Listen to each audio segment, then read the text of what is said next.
Fala, molecas e molecas, aqui quem fala é PecTech Barros, trazendo mais um vídeo para vocês.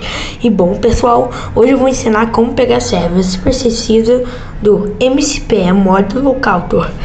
Eu vou tirar aqui alguns servers aqui, eu vou baixar todos esses. Vou baixar todos esses aplicativos, só vem esse meu quarto.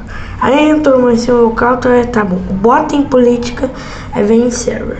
Foi em server, eu pego quantos jogos eu quiser. Aqui, ó. Eu politizando, gente. Politizando é muito troll.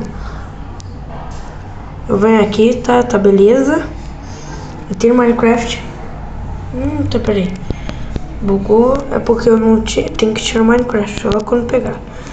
Tá, aí você vem aqui no Minecraft.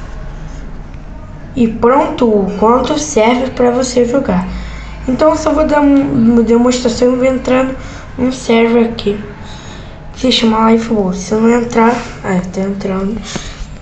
Lifeboat eu acho que muita gente conhece porque é muito bom o Lifeboat. O Lifeboat pra mim é o melhor game, porque tem muita aventura, mapa, essas coisas.